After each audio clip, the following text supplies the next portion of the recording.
এই একটুখানি ছেলে তোরা তো মোবাইল কেন? কার ছেলে এটা? এত করে তোমাদেরকে বুঝাই বাচ্চাদের হাতে ফোন দেবে না, ফোন দেবে না, ফোন দেবে না।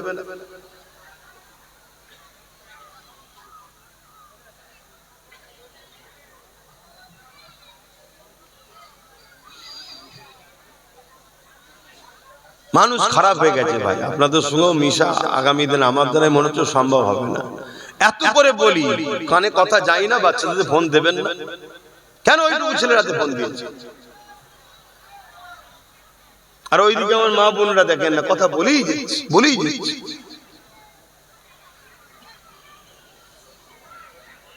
কমিটির লোক কোথায়?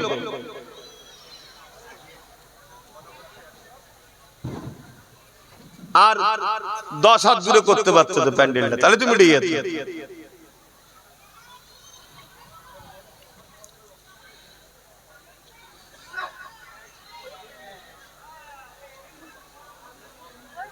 কি হলো? বসে বসে পড়েন।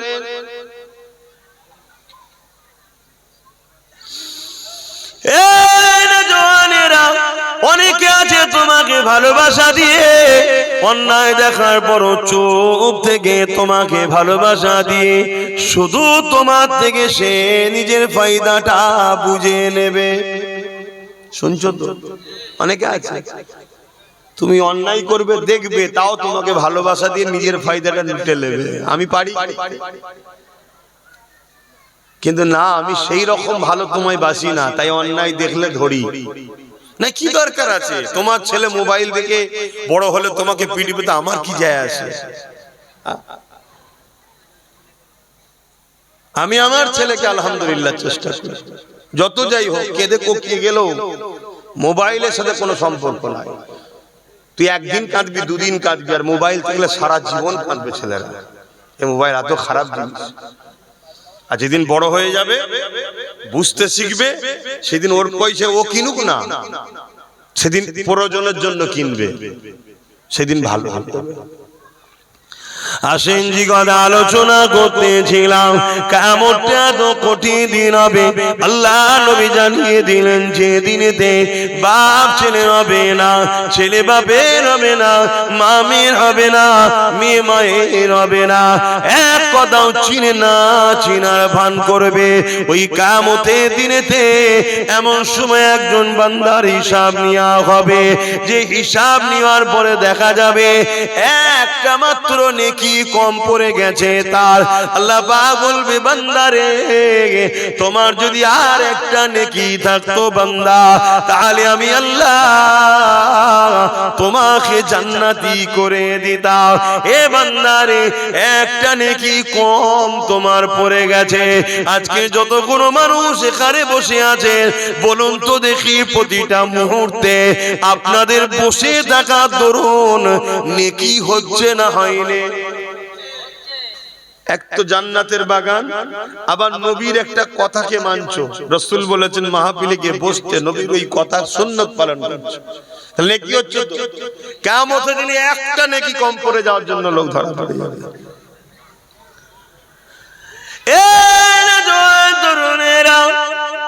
ওই বান্দা তখন বলতে লাগবে, ও রব্বি আল্লাহ পাক, আপনি যদি ইজাজত দেন আমি কিছু কথা আপনাকে বলবো। আল্লাহ পাক বলবে, বান্দারে বলো, আজকে তোমাকে আমি ইজাজত দিলাম, বলো। ওই সময় সেদিন বান্দা বলতে লাগবে, ও রব্বি আল্লাহ পাক, আপনি যদি একটু আমাকে সুযোগ দেন, আমি ময়দানে মাশর ঘুরে ঘুরে দেখব, মাত্র একটা নেকির ব্যাপার, একটা নেকি কোনো না কোনো জায়গায় মিলে যাবে। এ যুবক রে, বুঝাতে চাইছি ময়দানে মাশরটা কেমন। আল্লাহ ওই সময় বলবে, বান্দারে এটা ময়দানে মাশর, তুমি কি জানো না বান্দা, এখানে সবাই নফসি নফসি করছে, যে যার বাঁচার জন্য চিন্তা করছে। একদিকে জাহান্নামের গর্জন, যে গর্জনে আল্লাহর বান্দার অজ্ঞান চৈতন্য হয়ে যেতে লেগেছে।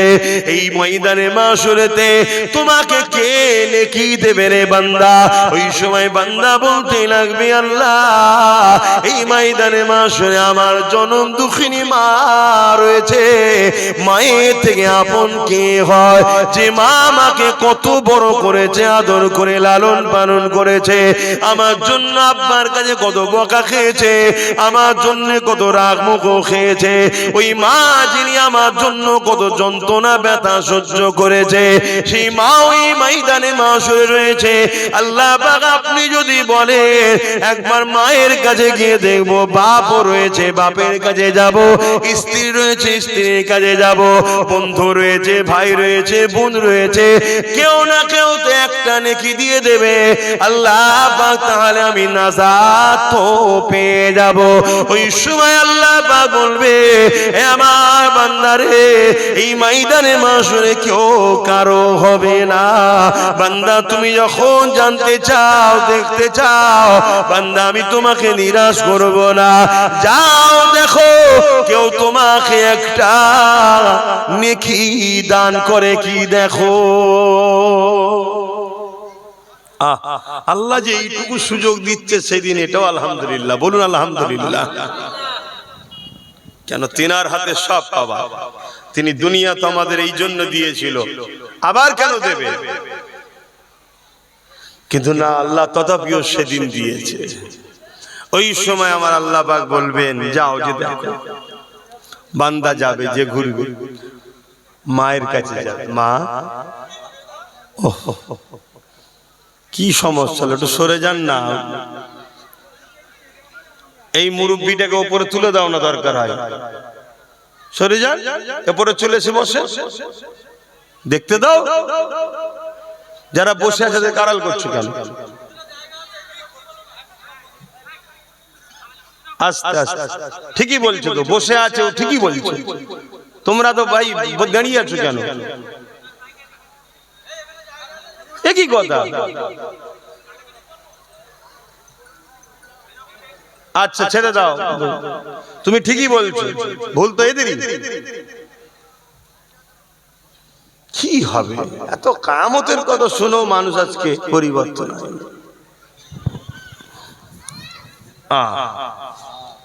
কিয়ামতের দিন আল্লাহ ঘোষণা দেবে, ন্যায়বাদী সত্যবাদী মানবতাবাদী আর জালিম অত্যাচারী দুজনের কাতার আলাদা হয়ে যাও, ন্যায়বাদীদের থেকে বেরিয়ে যাও, আলাদা হয়ে যাও। তুমি কি ভাবছো আমি আলাদা হব না, রয়ে যাব নাকি? এটা কি আব্বাস সিদ্দিকীর হুকুম নাকি যে বসে যাও, বসছো না? আসল কথা সব জিনিস বুঝিয়ে বলা যায় না, কিছুটা অনুভব করতে হয়। যখন একটা বিমার হয়, একটা পেটের যন্ত্রণা যখন হয়, আমাদের কি দশা হয়? সামান্য একটা পেটের যন্ত্রণায় জন ছেলে যখন হয় কাতরায় যাবে, কখনো কখনো হসপিটাল ঘুরতে যাবে, দেখবে বিমারদের কি হচ্ছে। কখনো কখনো কবরস্থানের ধারে যাবে যে দেখবে তোমাদের মতো এরকম সব রক্ত গরমওয়ালা জন ছিল একদিন, তাদের হাঁ হয়ে পড়ে আছে, ভেতরে দেখা যাচ্ছে না, হাড় হাড্ডি পড়ে আছে। শুনছো আমার ভাইগুলো, বেশি গরম ভালো নয়, একটু পরিবর্তন হয়। জানি হালকা বয়সে একটু হয় রে বাবা, কিন্তু এত গাফলতি কেন? একদিকে জালিমরা ইসলামকে মিটাতে উঠে পড়ে লেগেছে, সারা দুনিয়ায় হচ্ছিল, এখন সেটা আমার দেশে ঢুকে গেছে, দেশ থেকে দূরে এখন কানমুতে আমার রাজ্যে চলে এসেছে। কলকাতায় র্যালি হচ্ছে, মিছিল হচ্ছে, কলকাতায় প্রকাশ্য মিডিয়ার সামনে বলছে হিন্দু রাষ্ট্র বানাতে হবে, ইসলাম মুক্ত সমাজ গড়তে হবে। এটা হিন্দু রাষ্ট্র নাকি? এটা তো গণতান্ত্রিক দেশ। তাহলে এই রাষ্ট্রে হিন্দু রাষ্ট্র বলাটাই হলো সাম্প্রদায়িক। কই তার বিরুদ্ধে পুলিশ অ্যাকশন নিচ্ছে? লাইনে। কিন্তু একজন যদি শুধু বলে যে এই রাষ্ট্রকে, এই রাজ্যকে ইনসাফের উপরে, ন্যায়ের উপরে, মানবতার উপরে, সম্প্রীতির উপরে, ভ্রাতৃত্বের উপরে যার নাম ইসলাম আনতে হবে, বাস অমনি তার বিরুদ্ধে ফায়ার হয়ে যাবে, তাকে ধরে নিয়ে ভরে দেওয়া হবে। শুনছেন তো নাকি? কিন্তু একটা সংবিধান বিরোধী চরম অন্যায় কথা প্রকাশ্য বলা হচ্ছে, ভারত থেকে ইসলামকে মিটিয়ে দেওয়া হবে, ইসলাম মুক্ত ভারত চায়, মিডিয়াতে দেখাচ্ছে। আমার কলকাতাতে বিজেপি এলাকাগুলোই তো হচ্ছে রে বাবা। বিজেপিরাও তো, তারা তো চাইছে হিন্দু রাষ্ট্র বানাবো, শুনছেন তো নাকি? তারা তো চাইছে। আর তুমি যতই যাদেরকে সেকুলার মনে করো, সব ভেতরে ভেতরে কিন্তু এক হচ্ছে। শুধু তুমি হাঁ করা হয়ে বসে আছো, তুমি শুধু হাঁ করা হয়ে বসে আছো, তোমার হুঁশই নাই কি হচ্ছে ভেতরে ভেতরে। কথা বুঝে আসছে? গোস্ত গোস্তই হয়, উজুড়ি উজুড়ি হয়। তুমি যতই চেষ্টা করো উজুড়িকে গোস্ত বানাবার আর গোস্তকে উজুড়ি বানাবার, কখনোই সম্ভব নয়। সেদিন আর নেই যেটা আগে দেখেছিলে, এখন সিচুয়েশন আলাদা। তো যা কিসব কথা বললে তোমাদের পছন্দ হবে না, নেবে না, আর কি বলবো, যা খুশি করো। তবে সজাগ করার দায়িত্ব আছে, তাই সজাগ করছি। এত বড় একটা কথা, পুরো সংবিধানকে মিটিয়ে দেওয়ার কথা, হিন্দু রাষ্ট্র হবে, ইসলামদেরকে রাখা যাবে না। বাংলার কলকাতাতে হচ্ছে, মিডিয়ায় দেখাচ্ছে, তার বিরুদ্ধে পুলিশ অ্যাকশন হয়েছে।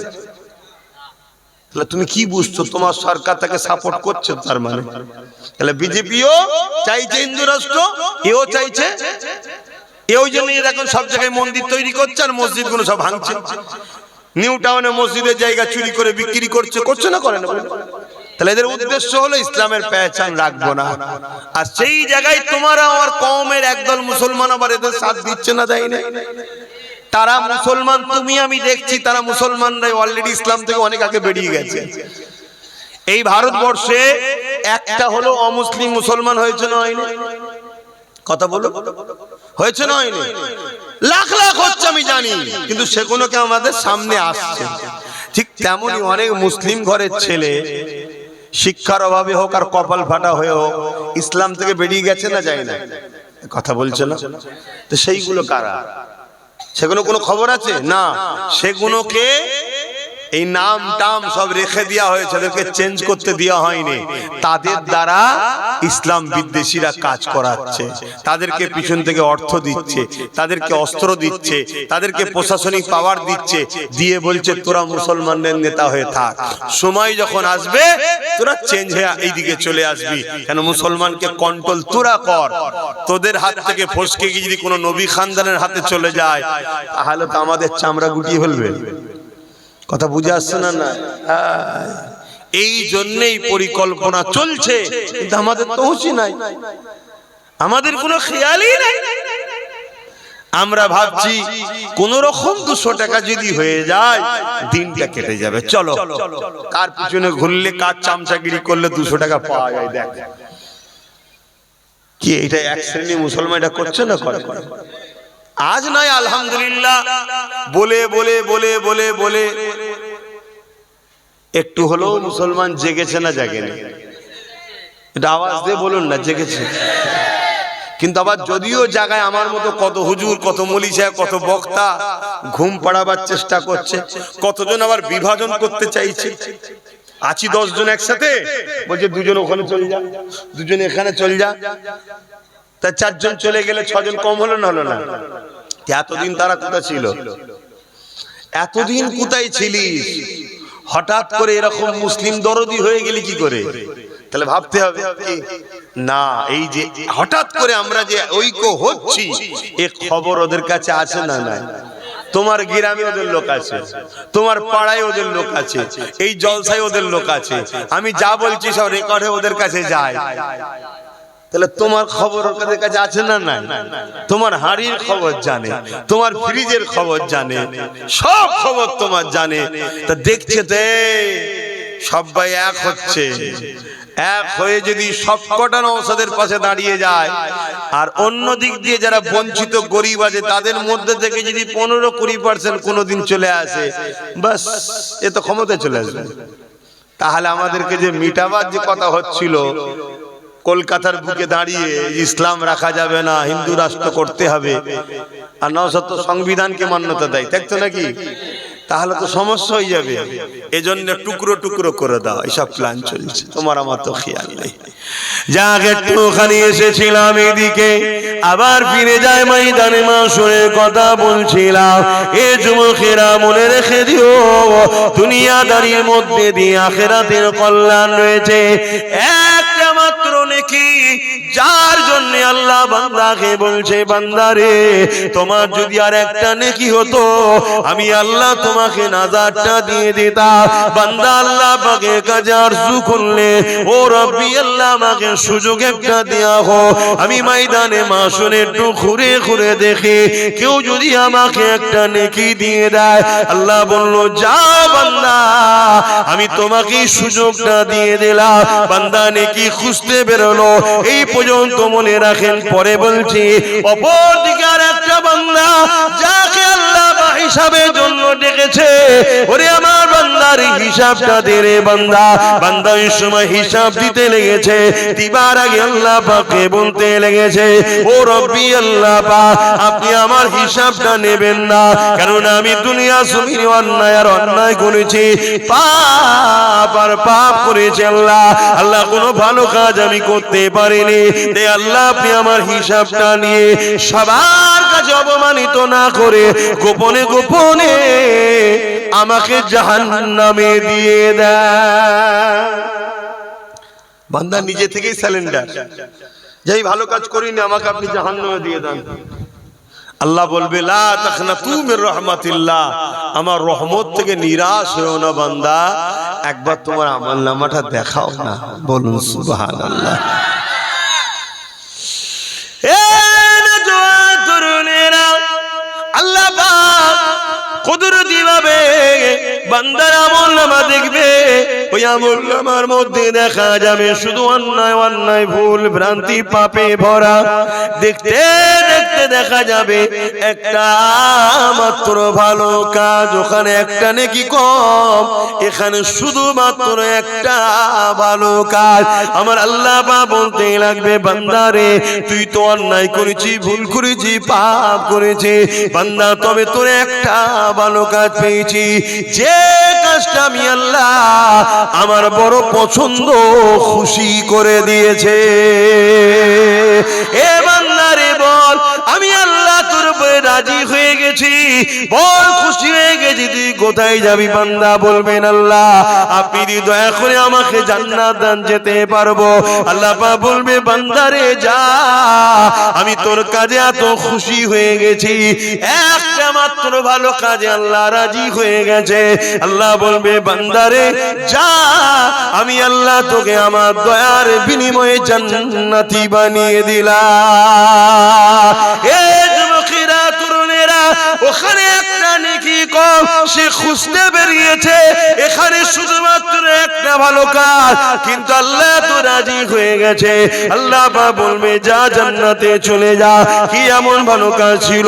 আল্লাহ নবী সাহাবাদেরকে জানিয়েছে, হ্যাঁ আমার সাহাবারা শুনে রেখে দাও, কিয়ামতের দিন ওই যুবক ছেলেটা আল্লাহ পাক ওই একটা ভালো কাজের জন্য জান্নাত দেবে। ওই ভালো কাজ হলো এটা, প্রচন্ড গরমের সময়তে এক পশুকে গলায় দড়ি দিয়ে বাঁধা ছিল। ওই পশুটা রোদের গরমেতে জিভ দিয়ে বেরিয়ে হয়ে গিয়েছিল, পানির পিপাসা লেগেছিল। এই বান্দা দেখে বড় কষ্ট হয়েছে, তার মধ্যে দয়া হয়েছে। হে আল্লাহর সৃষ্টিকে ছায়াতে বেঁধে দিয়ে পানি পান করিয়েছিল, দয়া দেখিয়েছিল। আল্লাহ পাক বলতে লাগবে, বান্দারে আমার দিয়া দয়া নিয়ে তুই আমার সৃষ্টির উপরে দয়া দেখালি, যা আমি আল্লাহ এই কঠিন দিনে কেন তোর উপরে দয়া দেখাবো না? যা আমি আল্লাহ আজ তোর উপরে দয়া দেখিয়ে জান্নাতি করে দিলাম। আরো জোরে বলুন সুবহান।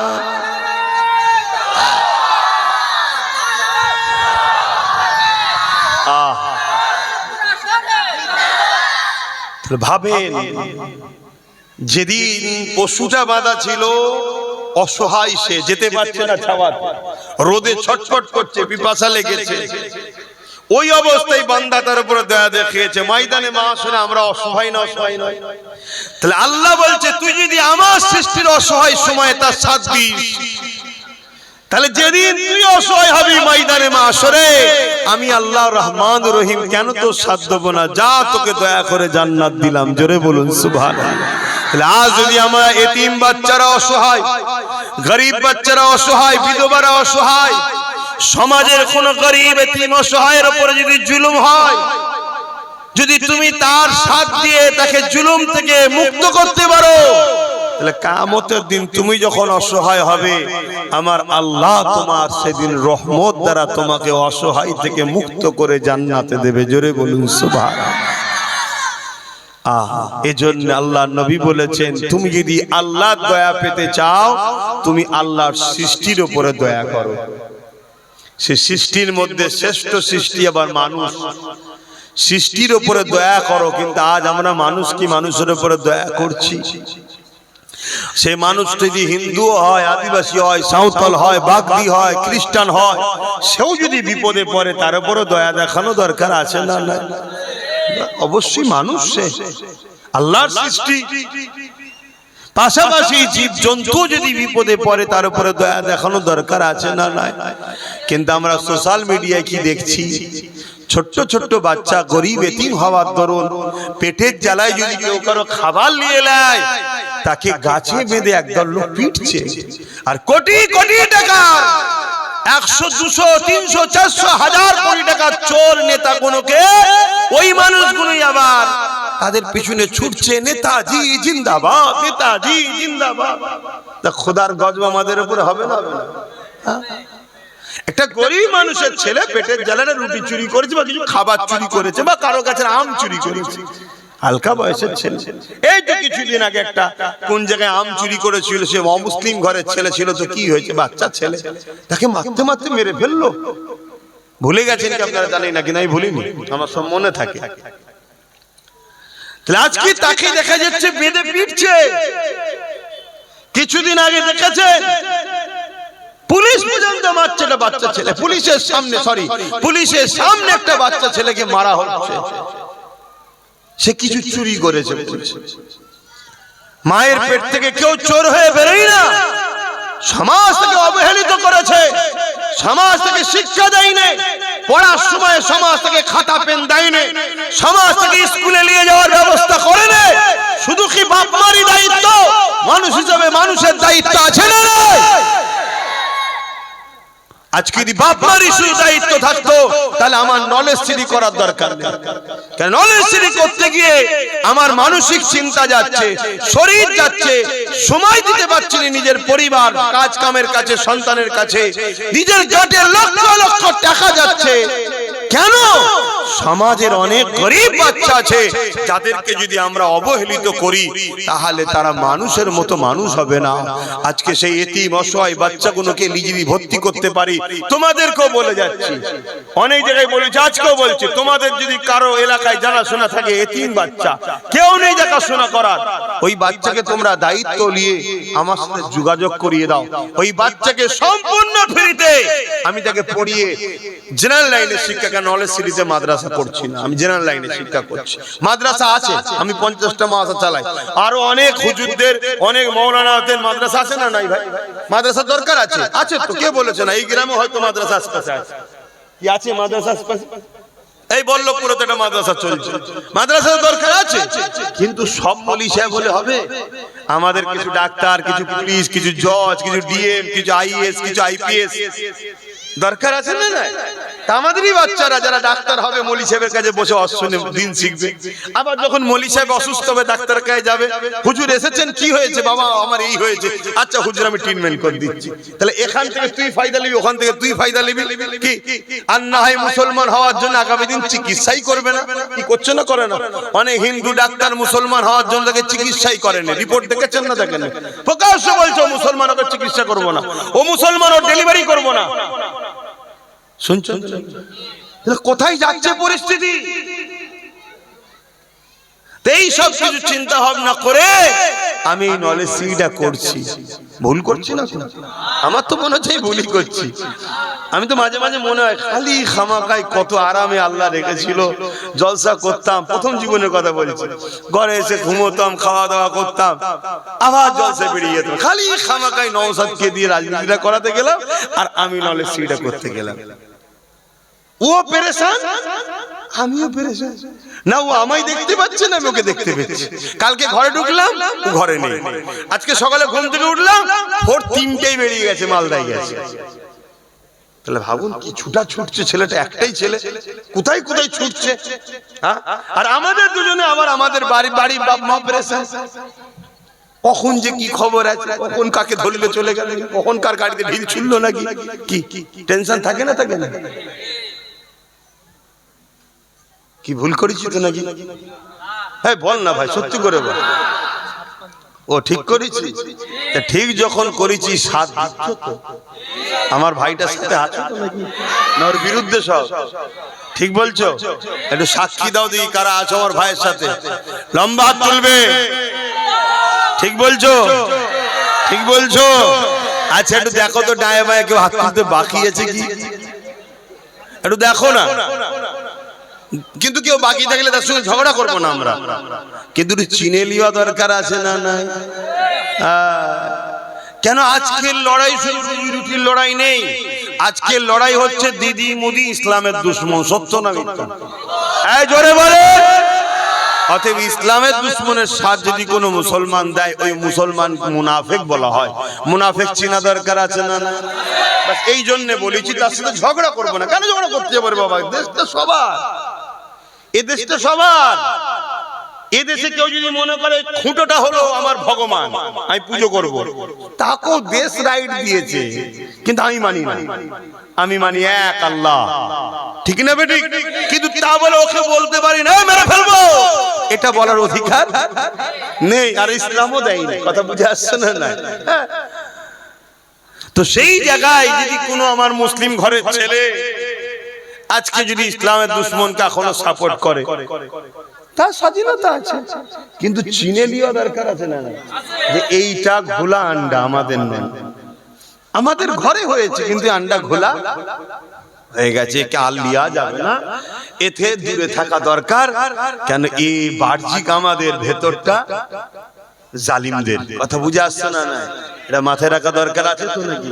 এই কথাগুলো একটু বুঝিয়ে দিচ্ছি, অসুবিধা হচ্ছে? আজান দিলে শোনা যাবে? হ্যাঁ, তাছাড়া একটু সালামটা দিয়ে এলি একবার। ইয়া নবী সালাম